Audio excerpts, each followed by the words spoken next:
Hello everybody, my name is Ragat. Welcome back my channel Health Fitness 1047. Here is the episode new. Follow me. Okay, let's jump right into this deep dive with the fact that, well, it really surprised me. Oh yeah, what's that? Did you know that the gem peridot, that beautiful greenish yellow stone we often think comes from volcanoes, deep earth stuff? Sure, yeah. Volcanic gem. Well, it's also been found in meteorites. Wow. Seriously? Yeah, we're talking about a gem that literally came from space. That's wild, isn't it? I mean, connecting the furthest reaches of the cosmos to something you might wear on your finger. Exactly. And then on the flip side, you realize understanding that same stone means learning practical things like, well, how simply cleaning that peridot needs specific knowledge. Oh, okay. Yeah, some sources point out it's relatively sensitive compared to other gems. They say certain chemicals can actually dull its natural luster. Right, so from outer space to needing special care instructions, this world of gemstones and jewelry is just packed with surprising details. It really is. Welcome back to the Deep Dive, everyone. Today, we're digging into a whole stack of sources. Everything from, the science and education provided by gem authorities Well, like GIA. to hands-on buying guides and really practical care tips. And our goal here is basically to be your shortcut, to filter through that, mountain of information and pull out the most important nuggets for you. Whether you're just fascinated by gems, maybe thinking about a purchase, or you already own pieces you want to understand and, protect better. We're going to explore what gems actually are, how experts evaluate them, key things to keep in mind when buying. Touch on some of their incredible symbolism. And yeah, spend significant time on the very practical but crucial topic of how to care for them, especially cleaning. Definitely that. So let's get started. What exactly falls under this big umbrella of gemstones, based on the sources we looked at? They seem to break them down into several broad categories. They do. You have the classics, like natural diamonds, right? And then the really vibrant world of natural colored diamonds, which are noted as, highly valued gems. Okay. There's also the growing presence of laboratory-grown diamonds. That's a big one now. And beyond the diamond family, you've got the vast and diverse category of colored stones and, of course, pearls. And within those categories, certain examples really stood out in the reading. We already mentioned peridot. The sources called it an extreme gem, found in lava, meteorites, deep within the Earth's mantle. Extreme is right. Then fancy colored diamonds are highlighted as some of the planet's most valuable gems. And diamond itself is described as nature's most precious and beautiful creation. Pretty lofty. It is. We also saw mentions of emerald, the green to bluish green variety of beryl, and citrine, which is that transparent yellow to brownish orange quartz. Right. And it's interesting, sometimes the sources distinguish between rough mineral specimens, like natural crystals, and the cut and polished stones used in jewelry. And that distinction even matters when you talk about care.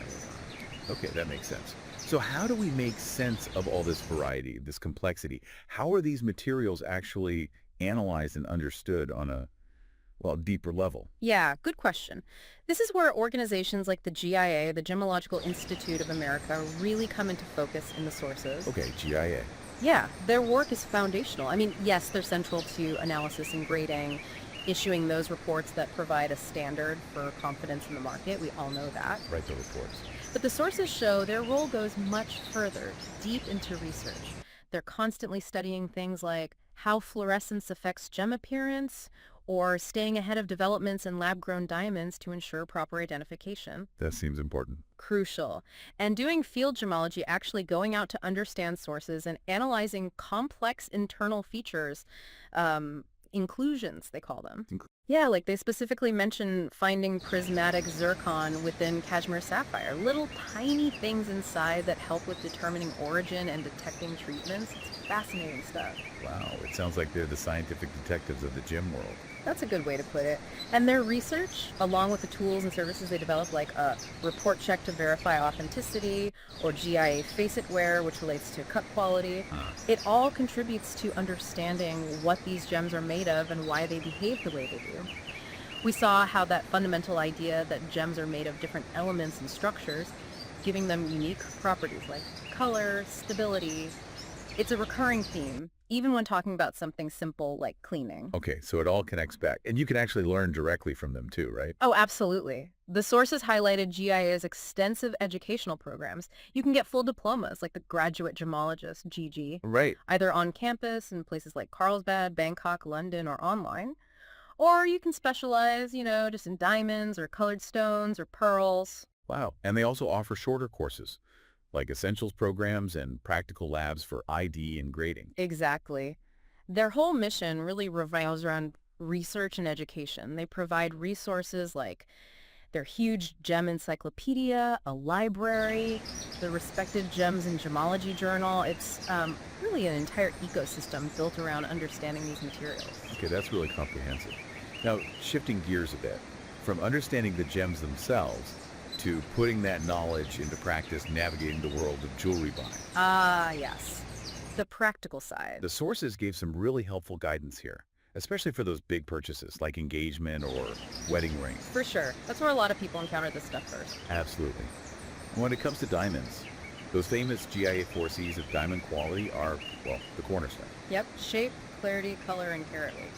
The guides really stressed understanding each one, offering insights into how to, balance them, how carat weight massively impacts cost, how color impacts appearance, and even getting into nuances like what hearts and arrows means in a really well-cut, round, brilliant diamond. It's about precise symmetry, creating these specific light patterns. Yeah, that level of detail. And the sources also dug into the design aspects of rings too. Like, who knew there were 10 different types of ring shanks? The band part. 10 types. Wow. No idea. Yeah. They touched on styles like eternity rings or the Euro shank that's a square shape on the bottom that can stop the ring from spinning. Oh, interesting. And trends like the increasing interest in black diamond engagement rings. Plus explaining that gold in jewelry isn't pure gold, right? It's a mixture with other metals for strength and durability. Good point. And one source noted that modern buyers are also increasingly thinking about things like ethical sourcing, where their gems come from. That's becoming a bigger factor. Okay, so lots to consider there. Now, moving beyond the purely technical, the transactional, jewelry and gemstones are just steeped in meaning, aren't they? Oh, absolutely. Deeply. Our sources explored some really evocative symbolism associated with them. Yeah, like volcanoes, for instance. Those intense geological forces that create some gems. They symbolize creation, destruction, renewal. A really powerful theme you sometimes see reflected in jewelry designs. That's powerful. Or mythical figures like the unicorn representing purity, magic, innocence. The wolf is portrayed as this creature of legend, embodying different things depending on the culture. And then there are those deeply rooted cultural symbols, like the Star of David, or Magen David, meaning Shield of David. It stands as this powerful emblem of Jewish identity and faith. Right. Very significant. The sources even touched on the idea of using gemstones in alternative practices for well-being, suggesting calming effects or connections to energy centers like chakras. Interesting. It really reinforces that jewelry isn't just about adornment, is it? It's a form of expression. It carries personal and cultural weight. Totally. One source captured it beautifully, I thought. It said, jewelry is like the perfect spice. It complements what's already there. Oh, I like that quote. That really resonates. And, well, to keep that spice looking its best, we have to talk about practical care. Yes, the nitty-gritty. This is where one of our sources took a really serious deep dive into cleaning.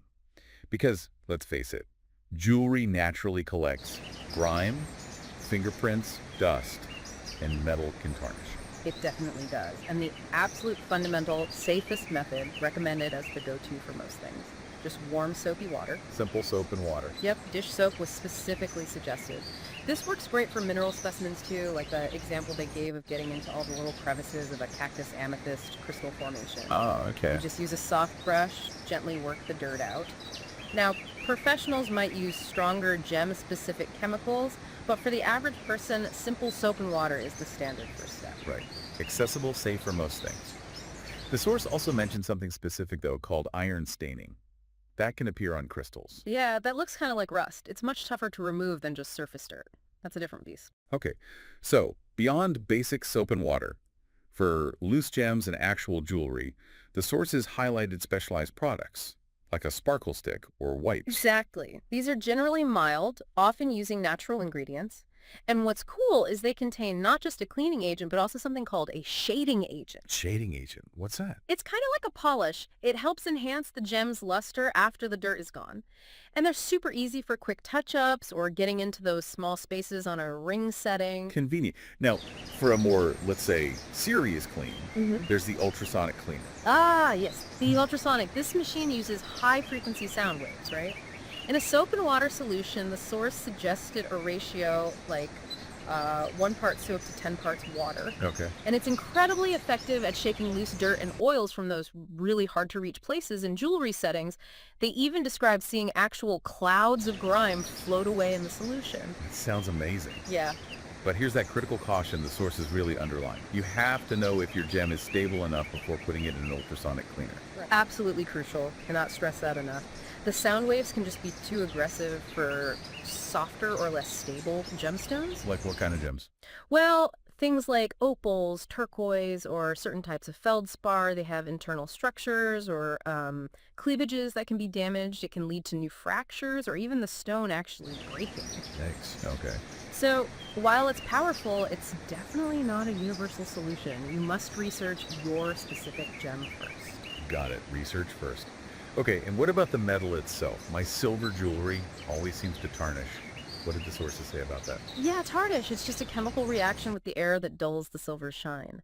But the sources showed how easy and, frankly, satisfying it is to fix using a special polishing cloth. A polishing cloth. Yeah, you just rub the cloth over the tarnished area, and you can literally see the black tarnish transfer onto the cloth as the silver underneath brightens up instantly. Oh, cool. The source even used the example of polishing just half a ring to show the dramatic before and after. You sometimes don't even realize how much duller your silver has gotten until you polish it. Wow. Okay, so summarizing these cleaning tips then from the sources. Warm soapy water is your safe default. Check. Spark sticks or wipes are good for quick jewelry cleans. Ultrasonic cleaners are powerful, but you have to check gem stability first. Big caution there. Definitely. And polishing cloths are the hero for tarnished silver. Nailed it. And the big things to avoid. Right. Avoid strong chemicals, unless you're an expert who knows the exact chemistry for your specific gem. Yeah, leave this to the pros. Avoid abrasives that can scratch or damage surface coatings, like the treatment layer on, say, Mystic Topaz. Right. Those pretty coatings are delicate. And strangely, avoid compressed air, because the rapid temperature change can cause thermal shock and actually fracture the stone. Who would have thought? Compressed air seems so harmless. I know. So it's really clear that understanding these different methods, and especially those cautions, is just vital for keeping your gems and jewelry looking their best and, preserving their value long term. It really connects back, doesn't it, Yeah. to respecting the inherent properties of the material itself just as much as the cleaning technique you use. Exactly. So we've covered a lot of ground in this deep dive, from the basic types of gems and their, frankly, surprising origins. Meteorites. Still thinking about that. Right. Through the science of how they're evaluated by experts like GIA, navigated some key considerations when buying jewelry, touched on the rich symbolism they carry, and finally gotten into the practical, really detailed world of keeping them clean and beautiful. And hopefully our aim was to give you those key insights drawn straight from the sources, helping you feel maybe a bit more informed and confident in appreciating or, acquiring these fascinating objects. Definitely. And here's maybe a final thought to leave you with, inspired by everything we've looked at today. We talked about how a gem's inherent structure, its elements, dictate everything from its color to its stability against chemicals or temperature changes. Really? Yeah, it's fundamental nature. So isn't it remarkable to think that the geological history, the scientific makeup, those tiny inclusions that experts study, that hidden fundamental nature of a stone is just as crucial to its long-term beauty and care as how you decide to clean it on a Saturday afternoon? That's a great point. The inside matters as much as the outside polish. It suggests that truly appreciating a gemstone goes far beyond just admiring its sparkle. It's about recognizing the deep science and, well, the history locked within, even the smallest gem.